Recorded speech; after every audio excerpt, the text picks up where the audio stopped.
Jamen, så skal vi da lige have en lille kort snak om korntyper og kornstørrelser. Hvornår skal man køre med hvad efterfølgende og alt sådan noget der. Så det er der mange, der har spurgt ind til, og det er med rigtig god grund. Så derfor har jeg prøvet lige at skitsere lidt op meget pædagogisk med min lille kuglepen på fyrretræsgulvet her.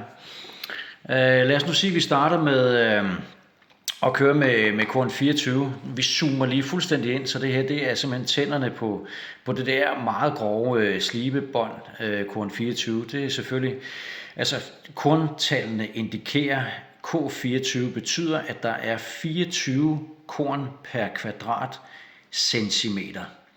Og det er noget, det ved jeg sgu ikke, noget af den stil, men der er i hvert fald 24 korn per kvadratcentimeter. Det vil sige, en korn 100, der er jo så rigtig mange korn, det vil sige, de er jo væsentligt mindre, ellers så vil der simpelthen ikke kunne være 100 små korn på 1 kvadratcentimeter. Så det er sådan set det betyder de der tal der, ikke?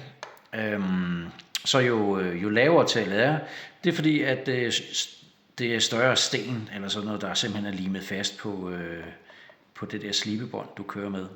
Men inde i hus, så korn 24, det vil sige, der er nogle relativt store sten, som laver nogle relativt store mærker ned i gulvet, og det er selvfølgelig også fint nok, fordi der skal også noget til at barbere det gamle skidt af, som i det her tilfælde her, ikke? Jeg vil dog aldrig starte med 24, men 40 vil kunne gøre det.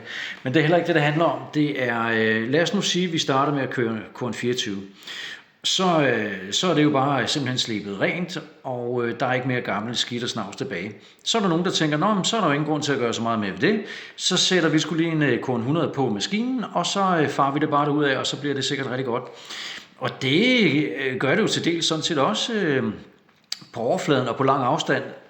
Så går du så ind med dine små fine korn og sliber så meget, som de nogle gange kan med de små tænder. Men de når jo slet ikke ned i bund af de dybe store sten på korn 24 eksempelvis. Så når man er færdig med at køre sin fine korn 100 her, så har du altså, hvis man zoomer ind, og når træet bliver vådt af lak, lud, sæbe eller hvad det måtte være, så begynder de der revner at åbne sig, og når man kigger på gulvet, så bliver det bare en super rillet overflade, man ser, ikke? Fordi at det stadigvæk er tydeligt, at de der korn 24 mærker ligger nede i træet.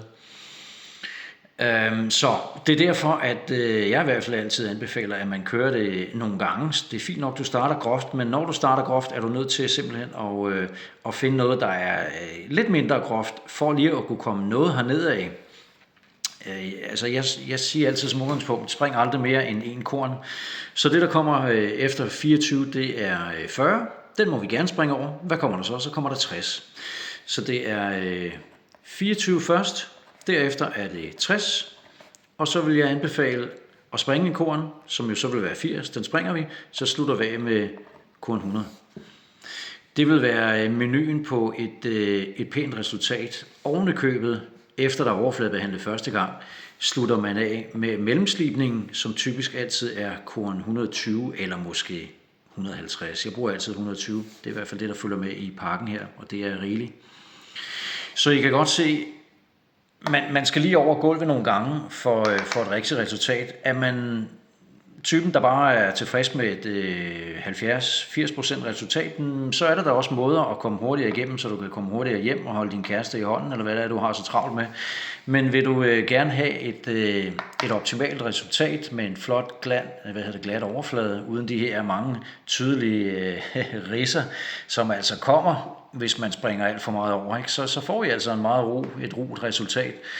Det er der nogen, der kan leve med og sige, det er fint, og så er det bare vejen frem. Så det bestemmer I selvfølgelig selv. Det er jeres opgave.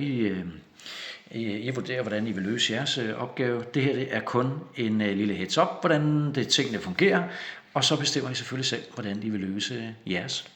Det var ordene herfra. Vi ses!